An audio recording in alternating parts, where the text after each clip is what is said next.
sebentar lagi kita akan lebaran.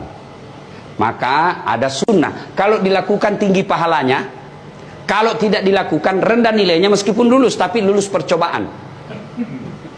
Ya, apa itu? Satu, begitu mau lebaran, misalnya bapak mau ke masjid setengah 7, kira-kira jam 6 sudah mandi. Sebelum mandi, sunnah potong kuku, sunnah potong kumis, rapikan. Kalau jenggot, berbeda pendapat ulama.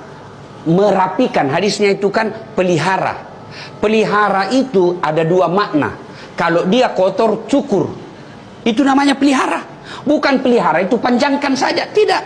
Kalau dia jelek, apalagi bapak sebagai polisi, berjenggot panjang, jenggot Pancasila yang 17 lembar, lebih rapi kalau bapak cukur sekalian. Sunnah.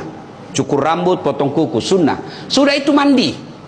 Mandinya bagaimana Ustaz? Mandi seperti mandi junub. Sunnah wudhu dulu. Sudah wudhu, bapak masuk ke kamar mandi, hadap kiblat, ambil timba. Saya niat mandi sholat Aidil Fitri lillahi ta'ala. Bismillahirrahmanirrahim. Kanan dulu 3 kali, kiri 3 kali, baru seluruh anggota tubuh. Ustadz, bagaimana kalau di rumah kita pakai apa itu? Shower, tidak ada timba? Gampang Pak, begini aja Pak. 1, 2, 3. Gila lagi. 1. Saya ketawa, saya serius ini Pak. Kan selesai.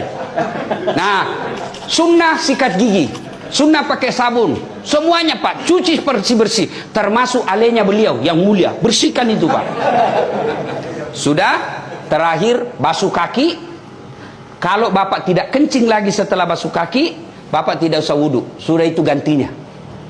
Tapi kalau mau lagi merasa tenang, enggak nyaman rasanya kalau saya tidak wudhu, silahkan wudhu lagi. Sudah wudhu, berpakaian. Sunnah berpakaian yang indah. Itu perintah surah Al-Jum'ah. Pakaian yang indah bukan yang mahal. Pakaian yang indah itu halal, bersih, suci. Dan sunnah pakai putih. Kalau pakai baju hitam boleh? Boleh, tapi tidak sunnah. Kalau perempuan disunnahkan memakai baju yang tidak mencolok, supaya tidak menarik perhatiannya suaminya orang. Ya? Apalagi kalau suaminya orang sudah lobet, kan ada itu yang tua sekali suaminya, istrinya masih muda. Biasanya ini layangan putus. Nah, itulah sunnahnya. Sunnah perempuan tidak bercorak terlalu terang. Sunnah berikutnya lagi, bapak sunnah memakai parfum. Kalau tidak ada mahal, parfum palsu sekalipun boleh. Kalau hari itu tidak ada sama sekali pengharum ruangan, ambil Pak, semprot. Ya. Sunnah memakai wangi-wangian. Tidak ditentukan parfum, pakai wangi-wangian. Kalau dengan pengharum ruangan sudah wangi, itu sudah sunnah. Ya, obat nyamuk lagi. Obat nyamuk. Sudah, sunnah menuju ke lapang makan dulu. Sunnah, itu bedanya Idul Kurban. Kalau Idul Kurban selesai Aid baru makan. Kalau Idul Fitri makan dulu. Untuk apa? Membuktikan bahwa hari kemarin sudah beda hari ini. Ya, karena kita sudah tidak puasa. Sudah menuju ke lapangan. Kalau dia dekat dan mampu dijangkau jalan kaki, sunnah jalan kaki. Tapi kalau dia jauh, Pak Kapolda di sini, mau lebaran di Mapolda, jam jalan kaki Pak, setengah mati Pak. Repot Pak, 11 kilo Pak. Begitu sudah sampai Pak, orang sudah bubar. Kalau dijangkau dengan jalan kaki, sunnah jalan kaki. Dan sepanjang jalan bertasbih, bertahmid dan bertahlil. Allahu Akbar, Allahu Akbar, Allahu Akbar. La ilaha illallah, wallahu akbar. Allahu Akbar, walillahil hamd. Sampai di lapangan. Karena sunnah itu Pak di lapangan untuk membedakan hari raya dengan Jumat biasa. Maka disunnahkan lapangan. Nah, sampai di lapangan tidak ada salat qabliyah, tidak ada salat sunnah, langsung duduk. Sambil duduk memuji-muji Allah, takbir, tahbil, takmid. Allahu Akbar, Allahu Akbar, la ilaha illallah, Allahu Akbar, Allahu Akbar, walillahil hamd. Sudah masuk, tiba saatnya salat.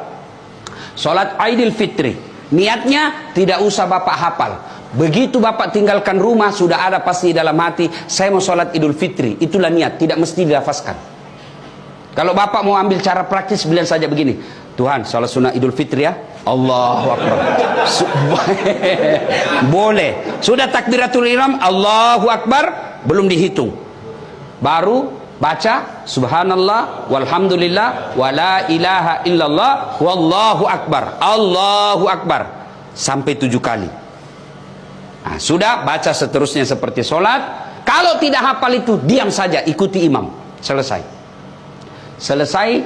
Kemudian Idul Fitri ada khutbah, wajib diikuti khutbah. Banyak orang selesai sholat dia pulang, itu sama hukumnya dia sholat duhur cuma 2 rakaat. Jadi sempurnakan dengan mendengar khutbah. Selesai khutbah, berdiri, kita berjabat tangan saling mendoakan. Minimal doanya, taqabbalallahu minna wa minkum, taqabbal ya karim. Baru salawat, Allahumma salli ala sayyidina Muhammad wa ala ali sayyidina Muhammad. Kemudian jangan lupa kantong isi uang baru. Isi uang baru, Pak. Mau uang 5.000, uang 20.000, sepanjang jalan bapak bersedekah. Cari orang-orang susah. Tujuannya apa? Tidak boleh pada hari raya ada orang tidak bergembira gara-gara tidak ada uangnya. Gembirakan mereka. Lalu pulang, sunnah beda jalan pergi, beda juga jalan pulang. Waktu pergi jalan perintis kemerdekaan, waktu pulang tol. Sunnah. Nah, selesai itu silahkan datangi orang tua. Nah, setelah itu baru kita bersilaturahmi kepada orang-orang yang pernah kita musuhi. Itu yang paling penting. Dia pernah kita sakiti atau dia pernah sakiti kita. Siapa yang baik? Bukan yang tua, bukan yang senior, bukan yang kaya. Siapa? Inna akramakum indallahi atqakum. Yang paling mulia di antara kalian yang paling bertakwa. Siapa yang bertakwa? Ciri-cirinya suka meminta maaf. Ibu bapak saudara-saudara sekalian, apabila ini sudah kita lakukan, ada derajat takwa. Pak Kapolda sudah sekolahkan dirinya. Ternyata pulang punya prestasi, pasti ada promosi. Begitu juga ketika sudah mencapai derajat takwa, tidak mungkin Allah tidak mengapresiasi, pasti ada promosi. Apa janji Allah? Man yattaqillaha, siapa yang bertakwa kepadaku, yaj'allahu makhraja, saya angkat derajatnya.